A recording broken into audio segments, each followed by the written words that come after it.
Now, nothing sounds and smells sweeter than making cupcakes, so imagine making a living from it. Well, let's meet local Canberra businesswoman Sharon Mitchell from the Jazz Apple Cafe. Sharon had a happy marriage, kids and a beautiful house, but like all good stories, it's not all sugar and spice. 5 years ago, she ended up in hospital, almost dead from alcoholic seizures. Since then, she's been through detox, overcome her fears and written a book. And she's put the icing on many a cake.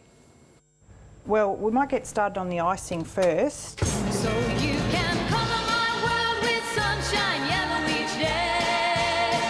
Oh, you can colour my world with happiness all the way. 100 years ago, people used to bake cakes to celebrate people's birthdays and weddings, and 100 years from now, who knows where the technology will be, but I'm pretty sure they'll still be cooking cakes for weddings and birthdays. It is just something timeless. Sharon Mitchell has got a flair for creating a delicious cupcake. She's taken her sugary passion and turned it into her day job, but she's ridden a rocky road to get there.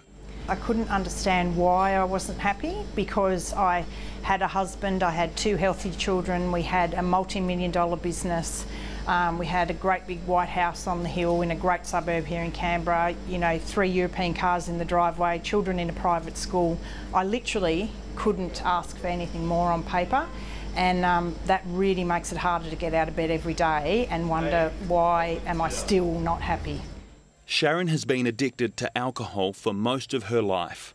Within months of taking her first sip as a teenager, she was drinking every day. I mean, the way I try to explain it to people, to non-alcoholics, is that just for you, you have the need to breathe. I had the need to drink. You know, my body was telling me if I didn't drink, I was going to die, you know, even though it was the exact opposite.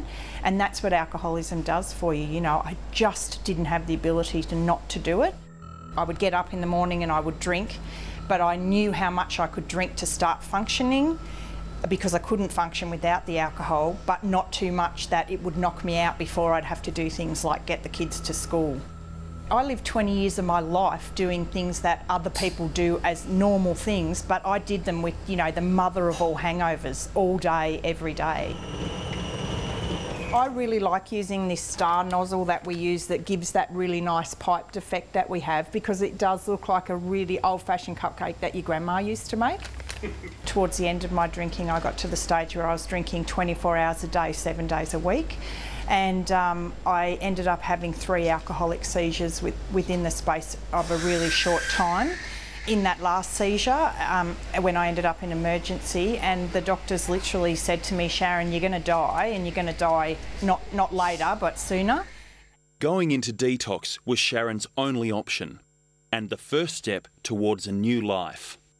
I mean, recovery has been really difficult, physically painful initially, and then emotionally painful for a lot of the initial years. I sometimes wonder if someone had have told me that as they took me into detox, you know, if I would have gone. And I often think maybe I would have chosen death, maybe I would have thought I didn't have it in me. It was learning the things that I just had missed out on learning because I'd been drinking from such an early age. I sort of say that, you know, my daughter was 13 when I got sober, and I wasn't much older than that when I started drinking. And it was sort of funny because even though I was 38, I sort of thought I was at the same emotional maturity level as my daughter at the time. There were just so many things that I had, so many life lessons I had not learnt because I'd been, you know, covering those things with my drinking. And let me tell you, icing a cupcake looks easy, but it's actually harder than you'd think. The support of people who have also fought alcoholism has played a big part in helping Sharon to get better. Man, they smell nice. So many people and women actually do the same as me in that they don't learn how to grow emotionally and feel their feelings and deal with things. Now, mine was easy to pick. I covered mine with my drinking, but there are a lot of women who cover them with prescription and other drugs. There are a lot of women who have shopping addictions, OCD, codependency. You know, the list goes on of ways that we actually can think of to prevent ourselves actually feeling feelings and getting some emotional growth from that.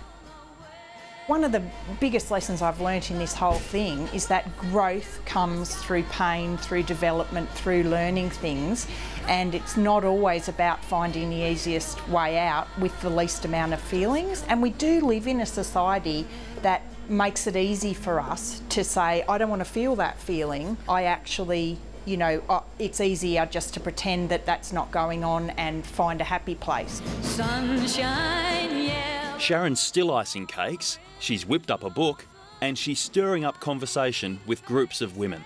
I love when I'm talking to women and they have, you know, what we call an aha moment, when they realise that something I've told them can really change their life.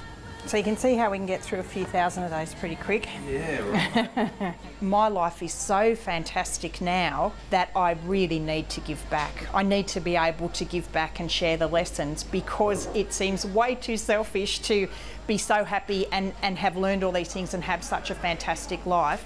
I want to be able to share that wherever possible and give it back. We'll call 'em all world.